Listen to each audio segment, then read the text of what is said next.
hordanka isku haya Liverpool iyo Manchester City labaduba way ciyaareen bal natiijooyinkii iyo meesha la kala maraya haddaad noogu bilowdid.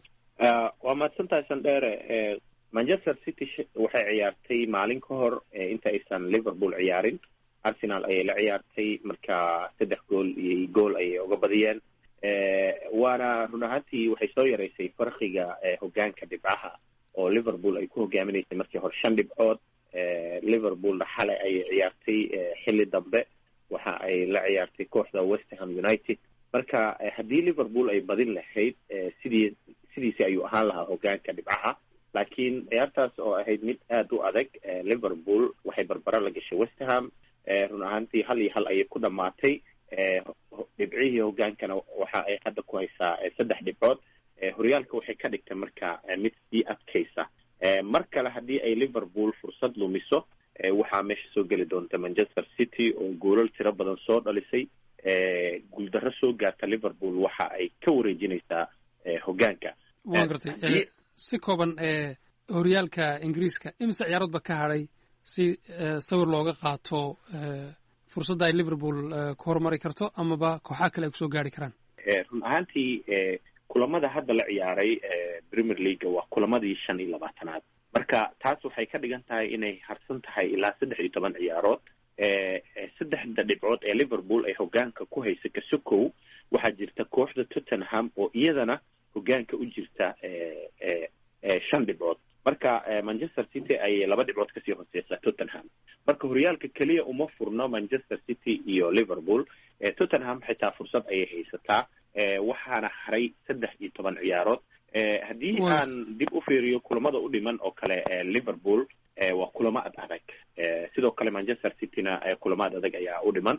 inkastoo la dhihi karo Tottenham way ka yara fursad fiican tahay oo kooxaha waaweyn qaarkood waa ay soo arkeen. laakiin horyaalka Premier League wuxuu u muuqdaa hadda inuu weji kala yeelan doono haddii Liverpool aysan wax ka bedelin xaaladda hadda ay ku jirto, ciyaartooydeedana aysan u soo kicin. waan gartay haddayna u gudubno dhinaca Faransiiska, kooxda Paris Saint-Germain waa laga badiyey inkastoo ay hoggaanka hayso. waxaa kaloo jira in toddobaadkan ay la ciyaari doonto kooxda Manchester United marka laga hadlayo Champions League Europe. laacibkii Neymarna uu jaban yahay la yidhi, bal sida arrimahaasi u maarayn doonto haddaad wax nooga sheegtid. kooxda PSG markaad horyaalka Faransiiska markaad fiiriso dhibco fiican ayay ku hayaan inkastoo guuldarro ay kala kulmeen Lyon. Olympic Lyon oo iyada aad moodo inay diyaar garowday, laakiin haddana dhibco aad u sarreeya ayay ku haysaa oo 10 dhibcood ayay ku hogaaminaysaa Paris horyaalkeeda. waana kooxda ugu awoodda badan Faransiiska, laakiin dhibaato dhaawac ayaa haysato oo ah Neymar ayaa ka dhaawacmay oo ah xidiga ay aadka runtii la dhihi karo waa hogaamiyahooda. laakiin tan horyaalka cabsi kama qabaan. kulanka ay la yeelan doonaan Manchester United bishan dabcan 7 kadib ayay aad uga walwaleen inuu maqnaado. iyadoo Manchester United ay dib usoo kabasho samaysay xaalad adag ay ku jirtay. kulamadii u dambeeyey ilaa 9 ciyaarood u dambeysay Manchester lagama badinin ama 10 ciyaarood u dambeysay. marka waxay keenaysaa in ay Manchester niyad soo yeelato oo tababarahoodii ay ceyriyeen. laakiin PSG way ka walwalsan tahay inuu Neymar maqnaado. marka maxay la kulmi karaan PSG oo uu ka maqan yahay Neymar iyo Verratti? waxay qaabili doonaan Manchester United. walwalka waxaa muujiyeyba xilli horeba Buffon, sidoo kale waxaa muujiyey Dani Alves iyo Thiago Silva way kasii hadleen.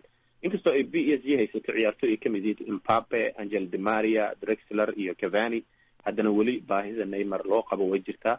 baahida Neymar loo qabaa waxay tahay khibradda uu leeyahay tartankan maadaama uu Barcelona kula soo guulaystay.